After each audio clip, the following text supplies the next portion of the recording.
सब कुछ सही चल रहा है ना, स्क्रीन सब कुछ दिख रहा है सबको? Yes sir.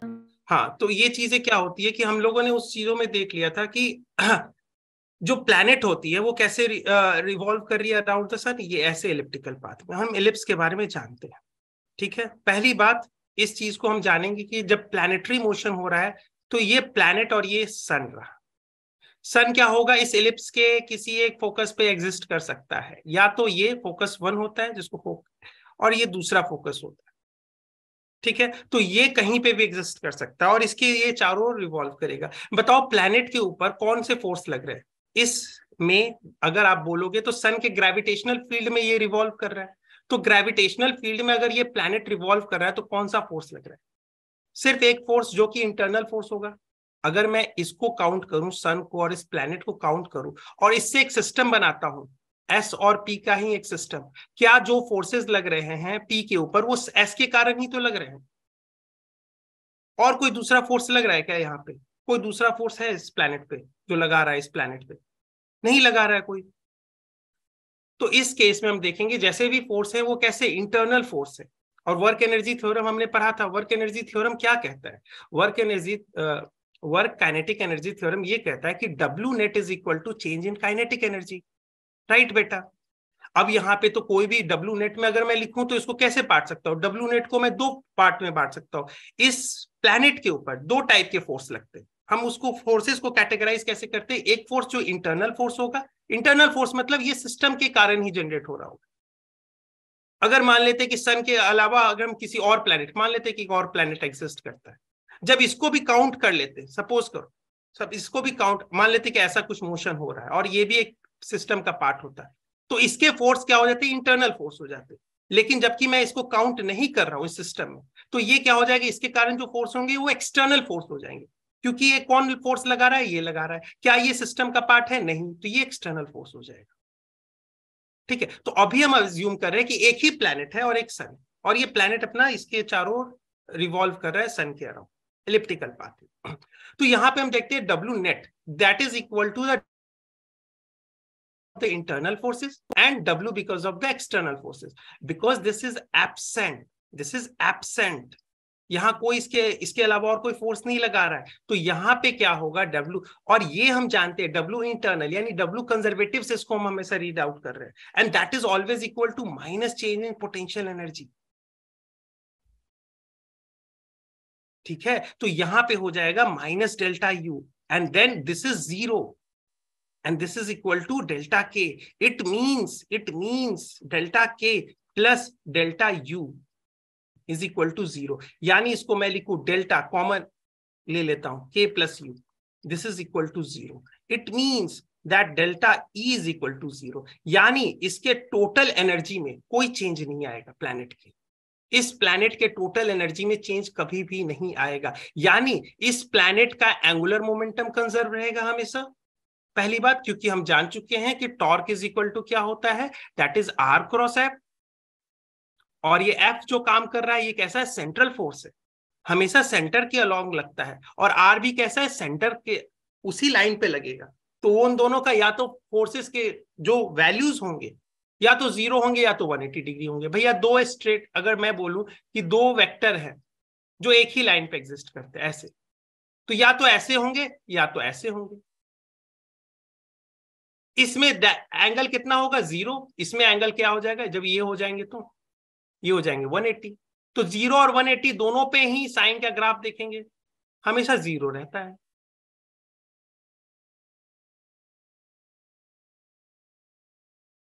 समझ में आया? तो हमें इस पे चिंता करने की बात नहीं है। तो यानी हमारा टॉर्क, एंगुलर मोमेंटम कंजर्व रहेगा, और दूसरी बात क्या होगा? टोटल एनर्जी, यानी इसको एनर्जी बोले, एनर्जी आप इसको सोचिए या टोटल एनर्जी आप कहिए, जो कि सम ऑफ दोनों kinetic energy and potential energy है। इसको मैकेनिकल एनर्जी भी बहुत जगह बोला जाता है। ठीक है, तो ये मैकेनिकल एनर्जी क्या रहेगी? इस प्लैनेट की कंजर्व रहती है, और एंगुलर मोमेंटम भी कंजर्व रहता है। ठीक है, इस बात को समझ गए? तो यहां पे अब हमारे पास बेनिफिट क्या होगा कि अब देखिए यहां पे हम इसको क्या करते जाएंगे, इस प्लैनेट को हमारे लिए जो चैप्टर्स में भी रखे गए हैं वो प्लैनेट के बारे में हम पढ़ेंगे या सैटेलाइट्स के बारे में पढ़ेंगे जो कि इसके चारों ओर सर्कुलर ऑर्बिट में घूमते हैं। इसमें बेनिफिट क्या होगा कि देखो ये जो प्लैनेट है इसके ऊपर आपने बोला नेट फोर्स जो होगा, जो चीज सर्कुलर ऑर्बिट पे घूमता है उसके ऊपर नेट फोर्स क्या होगा, एक रेडियल फोर्स हमेशा होगा ही होगा। वो नेट फोर्स, इसके ऊपर नेट फोर्स क्या होना चाहिए, इस डायरेक्शन अलोंग द सेंटर होना चाहिए, और दैट शुड बी mv²/r होना चाहिए। ठीक है, यहां से ये बेनिफिट हो जाता है। अब इलिप्टिकल में हम ऐसा नहीं बोल सकते हमेशा, इलिप्टिकल के लिए ये नहीं आता, ये सर्कुलर के लिए आता है। तो अभी हम उसी केसेस को पढ़ेंगे जहां पे ये पाथेस क्या हो जाएंगे, सर्कुलर हो जाएंगे। ठीक है, अब सर्कुलर में हम जाएंगे तो इसके हर चीज के कंपोनेंट के बारे में बात करेंगे। और ये अब जब सर्कुलर हो जाएंगे तो आपको एक और बात मालूम है, एक और बात मालूम है, ये बात समझिए कि सर्कुलर है तो क्या है, सर्कुलर भी एक इलिप्स का पार्ट है। तो केप्लर्स का तो फर्स्ट लॉ ये फॉलो कर रहा है। ठीक है, सेकेंड लॉ क्या था कि एरियल वेलोसिटी कांस्टेंट रहेगा। ठीक है, अब यहाँ पे अच्छी बात क्या आती है, देखिए एरियल वेलोसिटी कांस्टेंट हो जाता है। ठीक है, एरियल वेलोसिटी एलिप्स में भी कांस्टेंट रहता है, इसमें भी कांस्टेंट रहता है। और ये टी स्क्वायर वाला जो फॉर्मूला है proportional to R cube, A cube क्या बन जाता है यहाँ पे, आर क्यूब बन जाता है।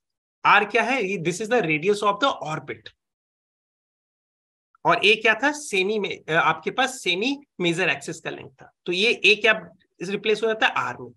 तो ये तीनों लॉज उसमें भी फॉलो होते हैं। अब एक और चीज देखते हैं यहाँ पे, इसका टोटल एनर्जी कंजर्वेशन हमेशा क्या होता है कि आप बोल रहे हो कि आप टोटल एनर्जी कंजर्व रहता है, ये आप बात पे भी यकीन मान रहे हो कि इसका टोटल एनर्जी, अगर ये प्लैनेट इसके सन के चारों ओर घूम रहा है, इतना बड़ा सन है, ये प्लैनेट ऐसे सर्कुलर ऑर्बिट में घूम रहा है ऐसे, तो इसका टोटल एनर्जी कंजर्व होगा भैया। क्योंकि आपने तो ये जो डेरिवेशंस करवाया है, ये वाला डेरिवेशन तो किसी के लिए भी करवाया है, ये थोड़ी बोला है कि प्लैनेट इस पे घूम, एलिप्स पे भी घूम रहा होगा या सर्कल पे घूम रहा होगा, ये तो किसी पे भी है बात। इस प्लैनेट पे अगर सर्कल पे भी घूमेगा तो उसके ऊपर नेट, ये वाला तो ये वर्क काइनेटिक एनर्जी थ्योरम है, ये तो सब पे लागू होगा। और दूसरी बात, ये तो हमेशा ये भी लागू होगा क्योंकि एक्सटर्नल कोई फोर्स है नहीं, तो इसका अर्थ है कि टोटल एनर्जी कंजर्व रहेगा। अब यहाँ पे एक और अच्छी बात आती है, क्या सर, ये देखिए पोटेंशियल एनर्जी क्या यहाँ पे हमेशा कांस्टेंट बनी रहेगी, इसका आर चेंज नहीं होता। वहां इलिप्स में देखिए, इलिप्स में आपको याद है मैंने बोला था, यहाँ पे से अगर एंगुलर मोमेंटम, बहुत बार क्वेश्चन आता है कि यहाँ पे स्पीड निकालिए, अगर सन का पोजीशन ये है तो ये पेरीहेलियन बनता है, ये एप्लीहेलियन बनता है। तो पेरीहेलियन के पास क्या होता है, इसके पास स्पीड दी रहती है और यहाँ पे स्पीड दूसरी हो जाती है, यहाँ पे हमें v1 लिखना पड़ता है। क्यों, क्योंकि एक प्रकार से यहाँ देखिए काइनेटिक ज्यादा होगी, क्यों, क्योंकि काइनेटिक ज्यादा होगी तभी तो पोटेंशियल एनर्जी कम गया भी है। ये देखिए यहां से सन के सेंटर से इसका डिस्टेंस कम है, तो पोटेंशियल एनर्जी क्या हुआ होगा आपके पास, कम गया होगा, और यहां पे पोटेंशियल एनर्जी बढ़ गई होगी। तो पोटेंशियल देखिए, टोटल को क्या रहना है, टोटल को कांस्टेंट बना रहना है। टोटल किसको, पी और के को, पी और के को क्या करना है, कांस्टेंट बना रहना है, ये हमेशा उसके ऊपर नियम लगा हुआ है। अब ये नियम लगा हुआ है कांस्टेंट बना रहना है, तो इसका अर्थ क्या हुआ, अगर यहाँ पे से यहाँ ये जाती है, प्लेनेट का पोजीशन चेंज होता है और ये कहाँ पे जाती है, एप्लीहिलियन पे जाती है, यहाँ पे अगर जाती है तो यहाँ पे पोटेंशियल एनर्जी इंक्रीज हुआ होगा, तो काइनेटिक को अपने आप को डिक्रीज करना पड़ेगा कि ओवरऑल कांस्टेंट बना रहे, तो यहाँ काइनेटिक एनर्जी कम हो जाती है, लेकिन ये अपने आप को रीएडजस्ट करते चलती है। यहाँ पे इलिप्स में ये दिक्कत थी, हर जगह पे आप नहीं कर सकते थे, सर्कल में यहाँ नहीं आएगी, सर्कल में एक कांस्टेंट बनी होने, यानी इसका अर्थ है कि यहाँ पे जो होगी इसका पोटेंशियल एनर्जी देखिए यही है। यहाँ पे क्या होता था, यहाँ इसके पोटेंशियल एनर्जी इसके कारण डिसाइड होती थी, आर ए और आर बी चेंज हो रहा है, यहाँ पे हर जगह वही है आर, तो पोटेंशियल एनर्जी तो कांस्टेंट बन गई। तो काइनेटिक को कांस्टेंट बनना पड़ेगा कि नहीं, P plus K is equal to constant है समथिंग किसी प्लैनेट के लिए, that is equal to this constant value is called total energy. अब इसको कांस्टेंट बना रहना है, P भी कांस्टेंट हो गया, क्या K को कांस्टेंट बनना पड़ेगा कि नहीं बनना पड़ेगा, तो K कांस्टेंट यानी इसका हाफ mv² कांस्टेंट, ये वाला वैल्यू कांस्टेंट। इसमें मास तो ऑफ प्लेनेट तो हर टाइम पे जब भी मूव कर रहा है, जब भी रिवॉल्व कर रहा है, तो कोई वही चेंज रह रहा है, हाफ नंबर तो एक वही है, यानी v को कांस्टेंट होना पड़ेगा। यानी यहाँ पे सर्कुलर ऑर्बिट पे प्लैनेट या सैटेलाइट क्या होते हैं, एक मतलब एक सेम स्पीड में मूव करते रहते हैं। ऐसे मोशंस को हम क्या कहते हैं, ऐसे सर्कुलर मोशन को कहते हैं यूनिफॉर्म सर्कुलर मोशन। ये बात सबको समझ में आ गई। बेनिफिट मालूम चला क्यों हमने इलिप्स से सर्कल पे ही सिर्फ बात अभी कर रहे हैं, और आगे जाइएगा तो इलिप्स पे भी बात होगी। अभी हम कुछ कुछ प्लैनेट या कुछ कुछ सैटेलाइट्स के ऊपर बात कर रहे हैं जो सर्कुलर पे काम करेंगे, जो सर्कुलर ऑर्बिट पे किसी, या तो सैटेलाइट होगी तो अपने प्लैनेट के ऊपर क्या करेगी, सर्कुलर ऑर्बिट पे घूमते रहेगी, या स्टार सन हो, ये प्लैनेट अगर आपके पास स्टार होता है बीच में तो प्लैनेट कैसे घूमेगी, सर्कुलर पाथ पे। इस टाइम पे हम इसकी स्पीड क्या होगी, सब हमेशा सेम रहेगी, और उस स्पीड को हम निकालेंगे। ठीक है, इस बात को समझ में आ गया, सबको समझ में आ गया स्टोरी? अरे हाँ या ना? ठीक है। अब देखो हमने सर्कुलर पाथ बना दिया। ठीक है, सर्कुलर पाथ में कुछ अजम्पशंस रहेंगे। m is the mass of sun, mass of the sun की जगह मैं इसको जनरलाइज करूं तो मास ऑफ द स्टार कह सकता हूं। और स्मॉल m क्या रिप्रेजेंट करेगा, मास ऑफ द प्लैनेट या सैटेलाइट, कुछ भी हो सकता है। ठीक है, अगर हम प्लैनेट, ये अगर इसको m को प्लैनेट बोल रहे हैं तो स्मॉल m क्या हो जाएगा, सैटेलाइट। अगर m मास आपके मतलब आपके सिस्टम को दिया गया, किसको रीड कीजिए, आपको रीड करने के लिए दिया गया एक प्लैनेट है, उसके चारों ओर एक सर्कुलर पाथ पे एक सैटेलाइट घूम रही है, तो यहाँ पे ये हो जाएगा, इसका मास हो जाएगा कैपिटल M और इसका मास हो जाएगा स्मॉल m। ठीक है, और ये r क्या होगा, radius of the orbit, small r। ठीक है, अब ऐसे से ये घूमता रहेगा इसके चारों। ठीक है, और यहाँ पे एक और अजम्पशन होता है जो कि मास ऑफ दिस जो घुमा रहा है उसकी much much more than small mass होता है, क्योंकि अगर ये मास अगर एक्सीलरेट हो गया तो सब कुछ याद कीजिए हम सेंटर ऑफ दिस स्टार या प्लैनेट के उससे देख रहे हैं, तो ये अगर एक्सीलरेट हो गया तो ये नॉन इनर्शियल फ्रेम हो जाएगा। ये हालांकि आपकी सोचने की बात नहीं है, ये हमेशा होगा ही होगा, लेकिन मैं आपको बता दूं कि अगर कोई लोग सोचेंगे कि सर ये प्लैनेट के ऊपर आप देख रहे हो सर और इसको मेजर कर रहे हो इस स्टार से, अब आपने बोला कि म्यूचुअल फोर्स तो एग्जिस्ट करते हैं, तो इसके ऊपर कोई ये फोर्स लगा रहा है तो इसके ऊपर भी कोई ना ये वाला प्लैनेट फोर्स लगाएगा, लेकिन इसका मास इतना ज्यादा है कि ये फोर्स बाय मास जो आएगा, ये फोर्स जो होगा बहुत कंपेरेटिवली कम है, और ये मास बहुत ज्यादा है, तो इसका एक्सेलरेशन अप्रोक्सीमेटली जो होता है वो 0 हो जाता है, and this is equal to acceleration. तो इससे क्या होता है कि ये ऐसा मालूम चलता है फिक्स्ड है, इसी के फ्रेम में मैं हर चीज को देख रहा हूं। ठीक है, ये बात समझ में आ गई है। ठीक है, और उसके बाद हमने एक और अब हमारे पास हमने ये चीज क्लियर हो गया हमारे पास कि देखो सर कि आप प्लैनेट या सैटेलाइट को सर्कुलर पाथ पे घुमाओगे, ठीक है सर, इसमें कोई इश्यू नहीं है। अब इसका बताओ कि इसकी स्पीड क्या हो, इस प्लैनेट की स्पीड क्या होगी अगर हमारे पास आर, स्मॉल आर दे रखा है कि ऑर्बिट का क्या है, रेडियस है, इस ऑर्बिट का रेडियस है, तो मैं बोलता हूं कि अगर ऐसा होता है कि v velocity, v is the speed of a satellite या प्लैनेट, जो इसको हम लाइट मास बोलते हैं। ठीक है, हेवी मास कहाँ है, जिसको जो हेवी मास वो है जो नचा रहा है सब कुछ। ठीक है, अब ये घूम रहा है चारों तरफ, इसके चारों तरफ। अब इसके बाद क्या कहते हैं कि इन चीज को देखते हैं। हाँ, यानी यहां पे बोल रहा हूं ये सर्कुलर पाथ पे है, तो mv²/r क्या होना चाहिए, ये ग्रेविटेशनल फोर्स, क्योंकि ये फोर्स कौन सा फोर्स लग रहा है, एक ही फोर्स लग रहा है, और इस वो एक फोर्स को हमेशा इसी के सेंटर के अलोंग हमेशा काम करना है, तभी तो ये चारों घूम रहा है। मैंने तो भी आपको बता दिया घूम रहा है, ये तो आपने मान लिया घूम रहा है, लेकिन इसके अंदर के मैकेनिज्म क्यों घूम रहा है भैया, तो हम जानते हैं कि ये जो इसके ऊपर, इसके प्लैनेट के ऊपर फोर्स लग रहा है, ये सेंट्रल फोर्स है, और ये हमेशा अलोंग द सेंटर काम करेगा। जब प्लैनेट यहां आएगी तब भी ये कैसा काम करेगा, ये ऐसे काम करेगा। जब प्लैनेट यहां आ जाएगी तब भी ये क्या करेगा, इनके सेंटर्स को ज्वाइन करते हुए जो लाइन बनेगी या उसी के डायरेक्शन, उसी लाइन के डायरेक्शन में ही वो फोर्स हमेशा काम करते रहेगा और टुवर्ड्स द सेंटर होगा। तो ये force G M, capital M, which is the mass of the heavy mass, small m, which is the mass of the light mass, by r square. This is the mutual gravitational force between this capital M and small m. This should be equal to the mv²/r. That is the required for a particle to move in a circular path. ठीक है, ये मैं बोल रहा हूं circular path पे। ये जरूरी नहीं है कि नॉन यूनिफॉर्म अगर सर्कुलर मोशन होता तो आप क्वेश्चन पूछते सर यहाँ पे तो v चेंज हो जाती, तो वहां पे इस पॉइंट पे मैं लगाता this force should be equal to mv²/r, यहां पे जो वेलोसिटी, क्योंकि ये वेलोसिटी ये कैसा यूनिफॉर्म सर्कुलर मोशन है तो सारे जगह v ही है, तो हर पॉइंट के लिए ये लगा हुआ है, ये फॉर्मूला हर पॉइंट के लिए लगा हुआ है।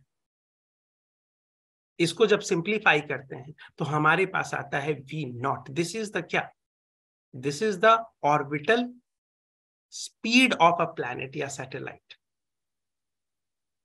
और इस चीज को हम हमेशा याद रखेंगे, √G∩M/r। What is capital M, जो कि घुमा रहा है। What is small r, this is the radius of the orbit. And what is VO, VO is the orbital speed of the planet या लाइट मास जो घूम रहा है। ठीक है, समझ में आ गया सबको? है, समझ में आया? अब देखो दूसरी बात, हम टाइम पीरियड के लिए निकालते हैं। अब यहाँ पे हम देखते हैं केप्लर्स के थर्ड लॉ को हम यहाँ चेक करते हैं। केप्लर्स के थर्ड लॉ को मैं चेक करता हूं तो क्या बोल रहे हो कि आप v0 जो आ रहा है सर, वो दैट इज √Gm/r आ रहा है सर। ठीक है सर, यानी सर ये स्पीड से ये पूरे तरफ घूम रहा है सर।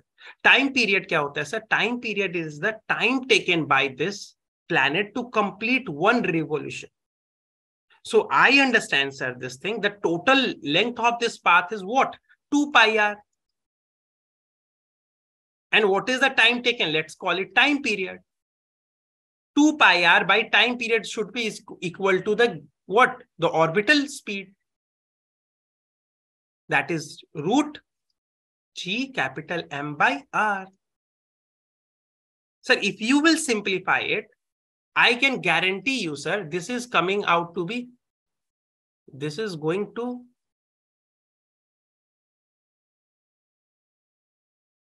this one.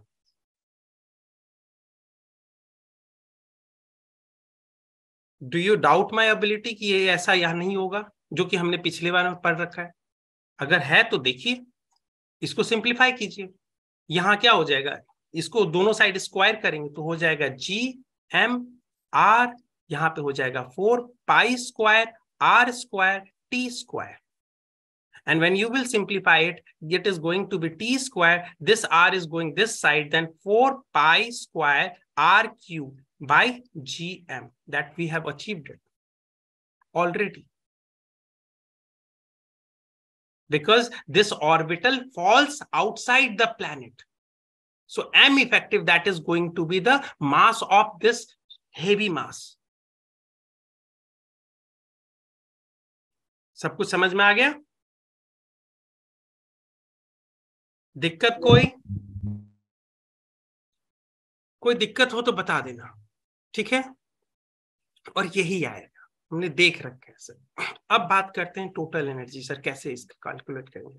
सर क्योंकि सन के रिस्पेक्ट में इसका पोटेंशियल एनर्जी आएगा, सन के रिस्पेक्ट में। अब ये देखिए, ये मैं बोल दिया ना, अब यहां से आप समझिएगा कि आर रेडियस का एक ऑर्बिट है, इसके ऊपर घूम रहा है, तो इसकी स्पीड एक फिक्स स्पीड होगी, and that is has to come √Gm/r.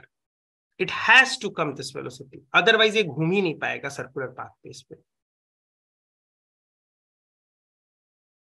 ठीक है, तो अगर ऐसा होता है तो काइनेटिक एनर्जी कितना हो जाएगी वहां पे, बताओ क्या होगी? तो ½mv0²। राइट, तो यहां पे क्या हो जाएगी, v0 की जगह क्या रख देंगे? This is going to be ½ v0² की जगह हम रख देंगे दिस v की वैल्यू। And when we will simplify it, we will get it like ½mG∩M/r. that is going to be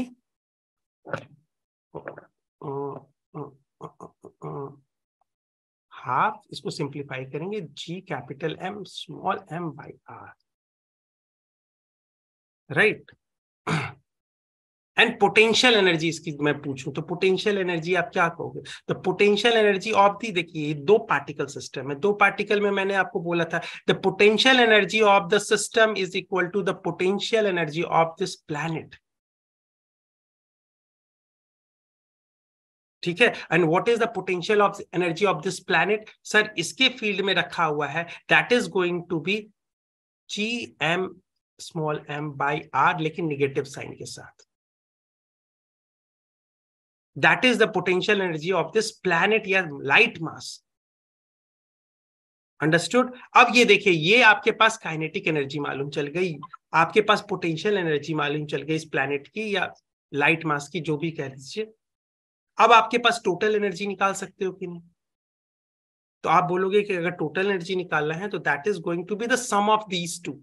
ये देखिए हाफ टाइम, इसको देखिए हाफ टाइम, इसको मैं ए बोलता हूं, और ये क्या आ रहा है? माइनस ए आ रहा है। इन दोनों का सम होगा तो क्या आएगा? माइनस ए बाई टू आएगा। और ए का क्या मैंने माना था? किसको ए माना था? इसको पूरा ए को ए माना था, तो इसको अगर मैं रिप्लेस कर दूंगा तो that is G M M by R, and that we have achieved it. This is the total energy of this planet which is in this orbit. जब मैं बोलूं कि इस ऑर्बिट में है तो इसका अर्थ है कि इसको घूमना पड़ेगा, ये रुक नहीं सकता उस समय, नहीं तो ये फॉल कर जाएगा। इसको इस ऑर्बिट पे है, इसका अर्थ आप क्या मानोगे? इसकी स्पीड ये होगी ही होगी। जब ये स्पीड होगी तो ये इसकी काइनेटिक एनर्जी होगी, उसकी पोटेंशियल एनर्जी ये होगी, और टोटल एनर्जी ये होगी। ये बात सबको समझ में आ गई? अरे आ गई बच्चों हैं? Yes sir. ठीक है, ये तो टोटल एनर्जी हो गई। और टोटल एनर्जी निगेटिव आ रही है, it means the system is bounded. ये अपने आप ऐसे सिस्टम है जिसमें अपने आप आपको एनर्जी लगाना पड़ेगा इसको तोड़ने के लिए, डिसोसिएट करने के लिए। तो टोटल एनर्जी निगेटिव का अर्थ ये होता है कि एक्सटर्नल फोर्स को लगाना पड़ेगा इसके अंदर एनर्जी, इसको तोड़ने के लिए। ठीक है? और मॉड ई को हम बोलते हैं बाइंडिंग एनर्जी, क्योंकि हम साइन को नहीं ले रहे हैं। साइन इसके साथ ये क्या हो गया? अगर मान लो बेटा टोटल एनर्जी आपके पास आ रही है तो this is equal to minus time some value number, a positive integer, ऐसा कुछ आएगा। तो माइनस टाइम दिस वन अगर आपके पास आता है तो माइनस को अगर हम ऐसा कहेंगे तो इसको कन्वर्ट कर देते हैं इधर ले जाके माइनस टी, और इसी को नाम कर देते हैं binding energy. Minus T is the binding energy.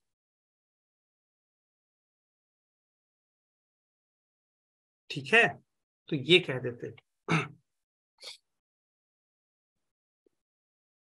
अब देखते हैं कुछ सैटेलाइट्स क्या होते हैं, अर्थ के बहुत पास होते हैं, तो उनके बेसिस पे हम जानते हैं कि यही फॉर्मूला लगेगा, पास हो या दूर कोई मैटर नहीं करता है। यहाँ पे बस यही होगा कि अगर अर्थ के सरफेस के बिल्कुल पास होते हैं, बिल्कुल पास होते हैं, तो R approximately equal to can be written as capital R. तो इस बेसिस पे हम देख लेते हैं कि हमारे पास जो स्पीड आई, ऑर्बिटल स्पीड, वो ये हो।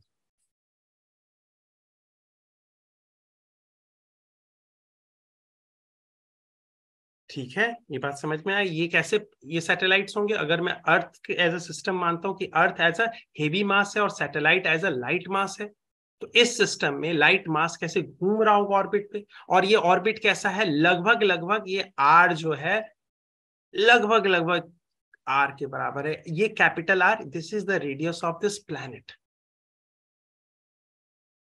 सो जब बहुत पास आ जाएगी तब क्या हो जाएगा? ये आर और इस आर में कोई ज्यादा डिफरेंस नहीं रहेगा, इन दोनों का लिंक बहुत क्लोज होते होते यहाँ पे होते होते लगभग लगभग बराबर हो जाता है। तो यानी इसका अर्थ है कि ये ऐसा प्लैनेट, ये सैटेलाइट है जो कि सरफेस के बहुत क्लोज घूम रहा है। तो फॉर्मूलाज बस यही लगाएंगे। वी नॉट एक ऐसा ऑर्बिट जो कि सरफेस के बहुत करीब बना हुआ है, और ये सर्कुलर ऑर्बिट होगा पहली बात, और इस पे अगर किसी सैटेलाइट को घूमना है तो भैया उसके अंदर काइनेटिक एनर्जी इतनी, उसके ऑर्बिट, उसकी स्पीड, ऑर्बिटल स्पीड इतनी होनी चाहिए। ठीक है, तो अब इस चीज का हम देखेंगे। और एक और आता है आपके ऊपर, एक क्वेश्चन आते हैं जियो स्टेशनरी सैटेलाइट की, वो आपको इक्वेटोरियल प्लेन में ही पॉसिबल होंगे।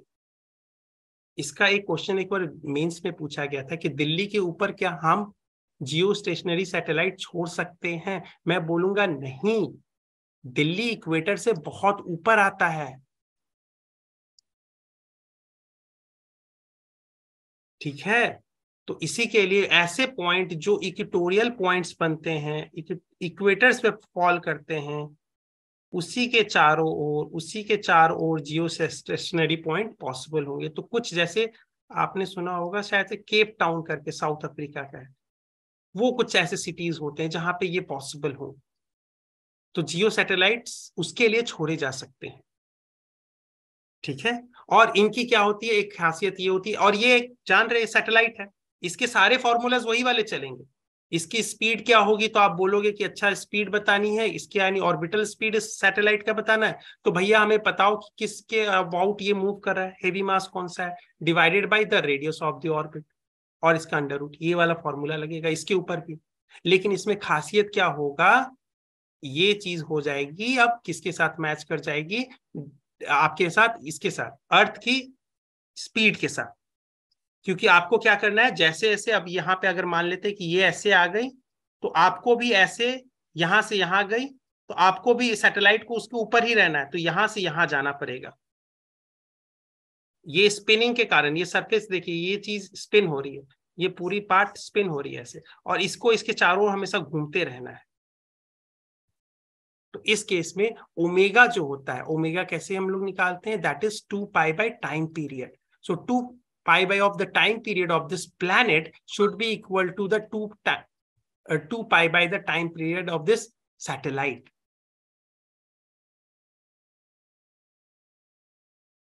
ठीक है, तो इससे चीजें आपको आ जाएंगी ऑलवेज। हाँ, और ये चीज हमेशा याद रखिएगा, इक्वेटोरियल प्लेन के लिए ही ये लॉन्च किया जाता है। ठीक है। और इसका टाइम पीरियड 24 घंटे होता है, क्योंकि हमारा प्लैनेट जब अर्थ होगा तो ये 24 घंटे हो जाएगा। तो जियो स्टेशनरी मतलब ऐसे कहूं तो मैं, कॉम्प्लेक्स क्वेश्चंस बनाए जा सकते हैं कोई दूसरे प्लैनेट के ऊपर, लेकिन वर्ड जियो स्टेशनरी जब भी यूज होता है तो अर्थ के रिस्पेक्ट में ही होता है, तो जनरली इससे ऐसे क्वेश्चंस नहीं बनाए जाएंगे कि कोई भी प्लैनेट के ऊपर बता देगा। लेकिन कोई भी प्लैनेट के ऊपर बताएगा तो आपको याद रखना है कि उसका ओमेगा, इसका ओमेगा किसके किसके बराबर होगा, इसके कारण प्लैनेट का, सॉरी ये सैटेलाइट का जो ओमेगा होगा वो प्लैनेट के ओमेगा के बराबर होगा। ठीक है। और ये वैल्यू याद रखिए, ये जो आर है, ये एक स्पेसिफिक आर पे ही छोड़ा जा सकता है, क्योंकि भैया आपने दो चीज को पीछे से फिक्स किया है कि हमें क्या चाहिए, इसके हमेशा ऊपर चाहिए, तो ऊपर चाहिए तो यानी आपने पहले ही डिसाइड कर दिया कि इसकी टाइम पीरियड ऐसी चाहिए, और टाइम पीरियड ऐसी चाहिए तो उसके हिसाब से आपके पास आर आएगा।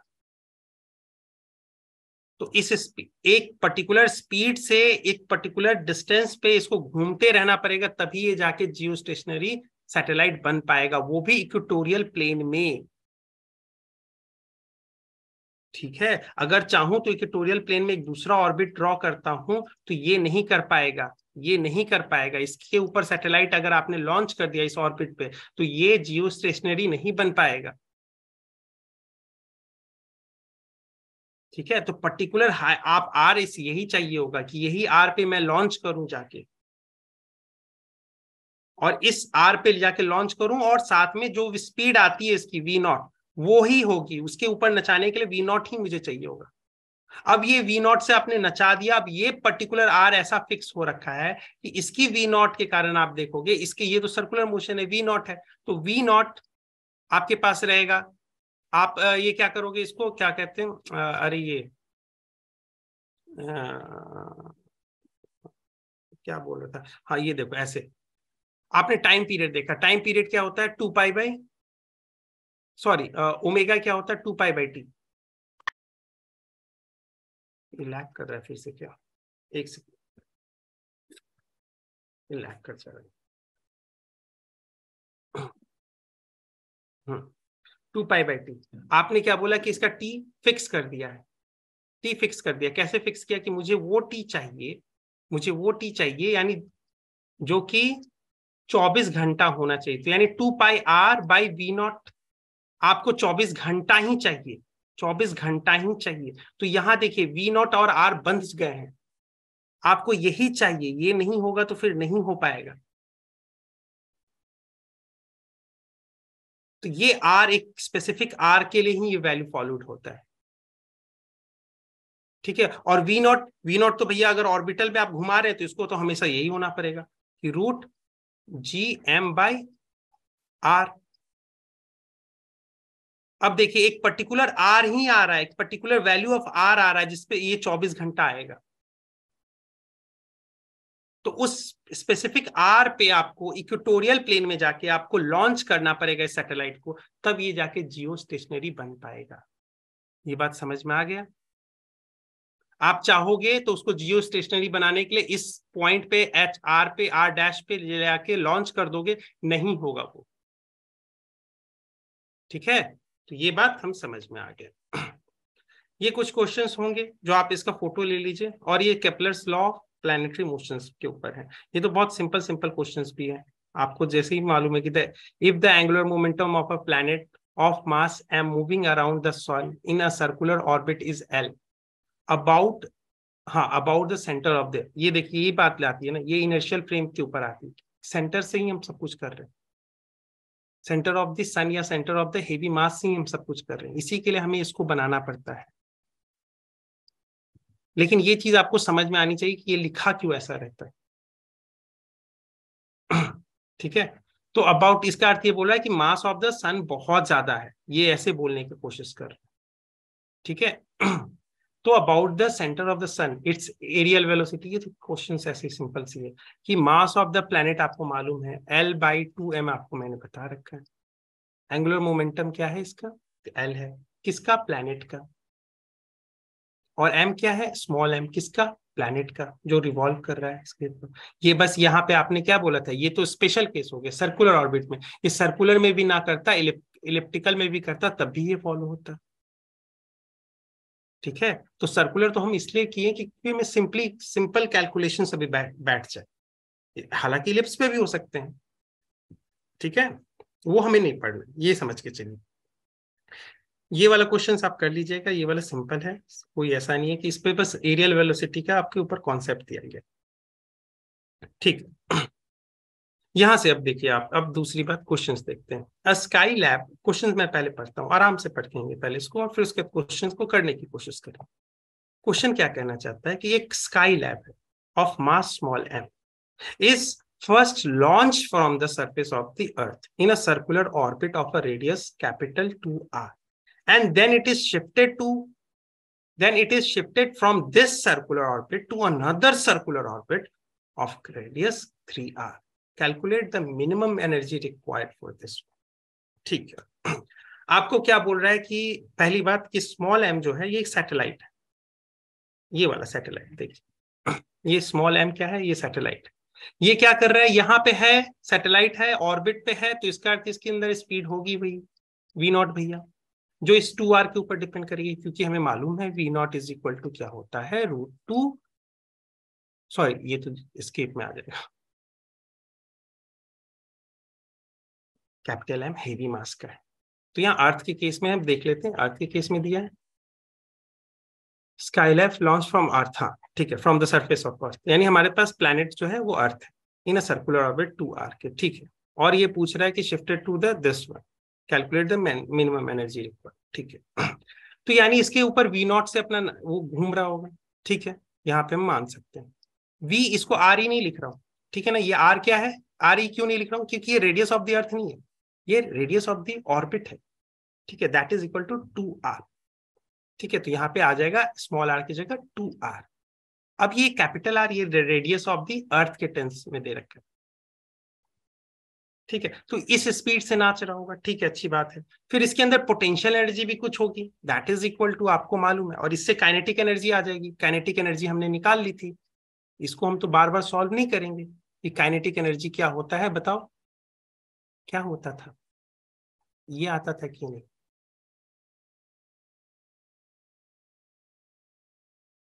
अरे ये था कि नहीं बच्चों? अच्छा ठीक है, मैं दिखा देता हूँ,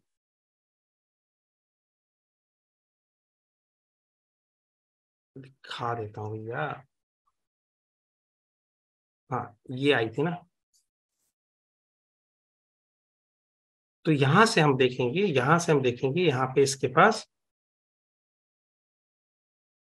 जो काइनेटिक एनर्जी है इस सैटेलाइट की कितनी है बताइए? काइनेटिक एनर्जी ये है। पोटेंशियल एनर्जी क्या है सर? पोटेंशियल एनर्जी है सर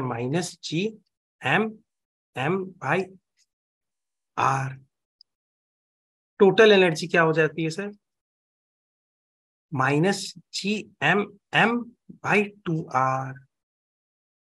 यानी अभी इसके पास टोटल एनर्जी ये है, इसके पास टोटल एनर्जी ये है।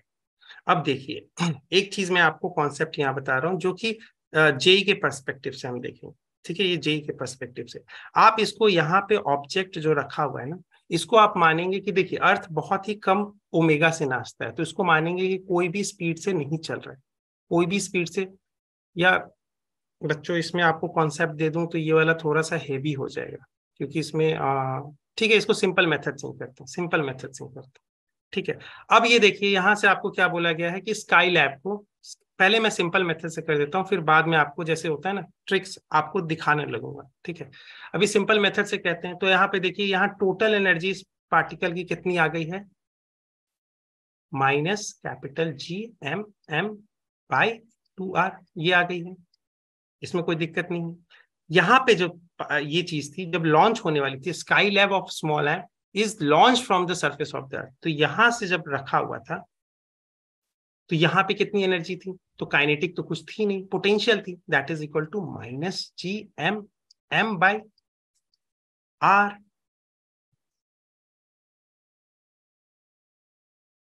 होगा कि नहीं? यहाँ पे अगर कोई पार्टिकल रखी हुई है सरफेस पे तो उसकी पोटेंशियल एनर्जी ये थी, काइनेटिक एनर्जी क्या थी? 0 थी। ये हो गई इसकी टोटल एनर्जी।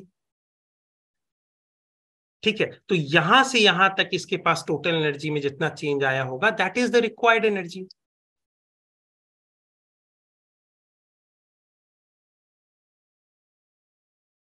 ठीक है, मैं यहाँ पे पता है क्या बोलना चाह रहा था कि ये चीज को आप प्लेनेट को मानिए कि रुका हुआ है, और ये कैसा ऑर्बिट पे होगा? स्टेशनरी ऑर्बिट पे होगा ये। और मतलब यहाँ पे अगर आप प्लेनेट के ऊपर कोई चीज को रखने के लिए एक ऐसे मान सकते कि ये स्टेशनरी ऑर्बिट पे होगा, ये स्टेशनरी ऑर्बिट पे होगा।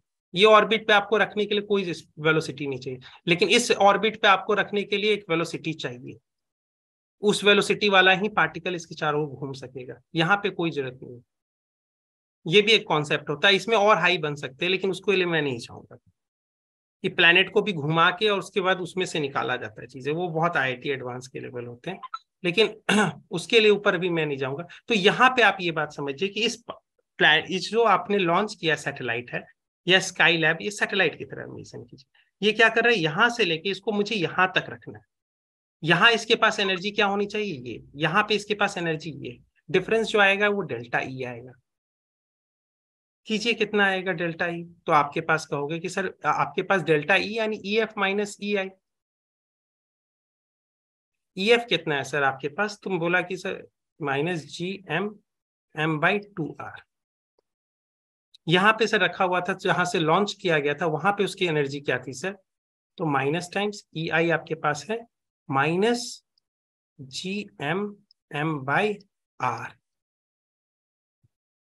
इसके बाद क्या है सर? इसको सिंप्लीफाई कीजिए, सिंप्लीफाई कीजिएगा, ये प्लस में आ जाएगा, this is equal to going to B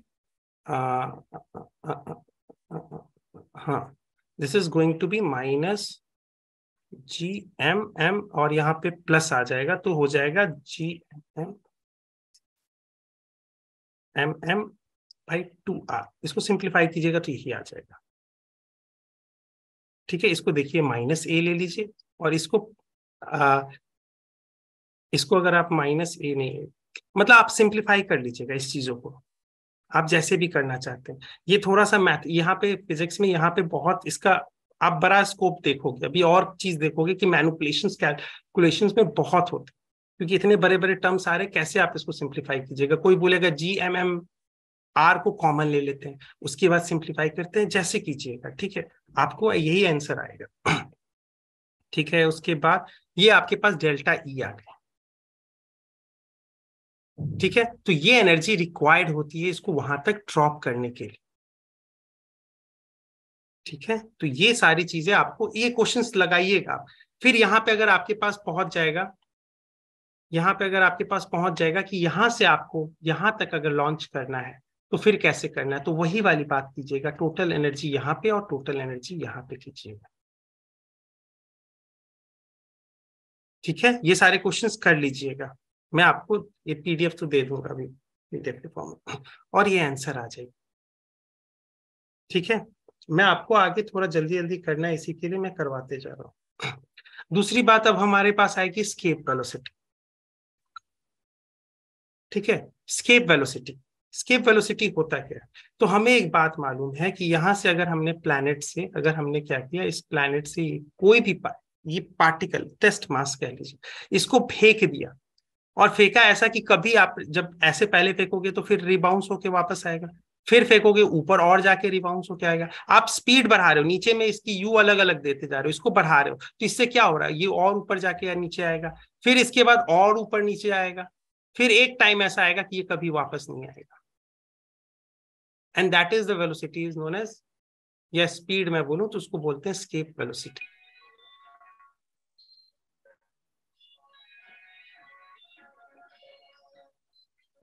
ये कौन अभी ये इस टाइम पे, और ये सीरियल तुम देखते रहते हो हैं, बैठ के तुम सीरियल देखते रहते हो और फिर पढ़ाई भी चल रही है, साथ में नहीं होती ये चीजें, चीजों को ध्यान देके काम करना है। ठीक है, ये मजाक मत लीजिए भैया, जेई एग्जामिनेशन वर्ल्ड के one of the toughest examination में आते हैं। ये कौन है बेटा, ये कौन है बेटा जो ये चला रहा है? ठीक है, ये चीज हम समझ गए। अब बताइए कि आपको ये चीज देना है, आप इसको वर्क एनर्जी थ्योरम से काम कीजिए, सारे को वर्क एनर्जी थ्योरम से काम कीजिए। यहां से आपको यहां तक ले गए, सेम कैलकुलेशन सेम चीज कीजिए। यहाँ पे इसके पास टोटल एनर्जी कितनी थी, कितनी है टोटल एनर्जी यहाँ पे, बताइए इस पार्टिकल की टोटल एनर्जी कितनी है यहाँ पे, कितनी है टोटल एनर्जी? तो आप बोलोगे सर काइनेटिक एनर्जी, इसको ई से मैं अब रिप्रेजेंट कर रहा हूँ। ठीक है, टोटल एनर्जी को ई से रिप्रेजेंट कर रहा हूँ। दिस इज इक्वल टू के प्लस यू। के कितना है सर, आपने किस स्पीड से इसको फेंक रहे हो,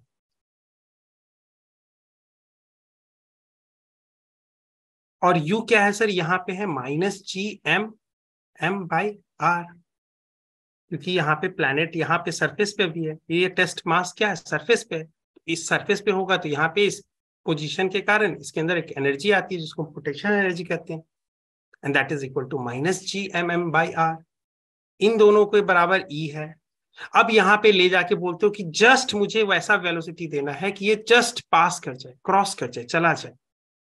तो इसका अर्थ है यहाँ पे सर, यहाँ पे क्या हो गया, यहाँ पे काइनेटिक एनर्जी जीरो हो गई, पोटेंशियल एनर्जी सर निकाल सकते हैं सर, कैसे सर? तो दैट इज यहाँ पे जितना भी दूर होगा यहाँ से यहाँ तक, अगर मैं बोलता हूं, अगर मैं इन इन बिटवीन, चलो ये इन बिटवीन पाथ का मैं बता रहा हूँ, अच्छा सॉरी, यहाँ पे अगर इन ये वाली चीज आ जाती है, यहाँ पे इसे समझो कि जी एम एम, या तो ऐसे भी समझ सकते हो, बाई आर। आर क्या है, यहाँ इस सेंटर से ये पॉइंट तक, ये पॉइंट कब होगी, जब ये वापस कभी नहीं आएगा, इसका अर्थ है ये पॉइंट क्या हो गई, कोई इंफिनिटी पे चली गई होगी। तो आर जब आपके पास इंफिनिटी हो जाएगा तो यहाँ पे पोटेंशियल एनर्जी जीरो हो जाता है। और हमने अज्यूम भी किया था जब इन्फिनाइट पे कोई टेस्ट मास है उसकी पोटेंशियल एनर्जी कितनी होती है, U at infinity is equal to zero. दोनों ढंग से समझ सकते हैं, यानी यहाँ पे इसके पास टोटल एनर्जी कुछ रही नहीं, इसके पास यहाँ एनर्जी, इसके पास जीरो, ये केस में। और ये यूसी कैसे कह रहे हैं कि ऐसी वेलोसिटी हम भेज रहे हैं, इसको सी के नाम से कर देते हैं नीचे से, ये एक ऐसी स्पीड भेज रहे हैं कि जस्ट ये क्या करेगा, यहाँ पे जाके रुक जाएगा। अगर मैं यूसी से ज्यादा स्पीड दे देता हूं, मान लेते हैं यूसी मतलब हम बोलते हैं कि 10 किलोमीटर पर सेकेंड एक स्पीड आती है, इस स्पीड से अगर आप भेजोगे तो ये जो टेस्ट मास है ये जस्ट क्या करेगा, ये कभी वापस नहीं आएगा, और इन्फिनिटी पे जाएगा जैसे ही तो ये इसकी एनर्जी, टोटल एनर्जी जीरो हो जाएगी। इसने अपनी काइनेटिक एनर्जी को हर जगह एग्जॉस्ट किया है, खत्म किया है, पोटेंशियल गेन करने के लिए। हम जानते हैं कि वर्क एनर्जी थ्योरम वाले भी अगर हम बात करें, W net is equal to change in kinetic energy.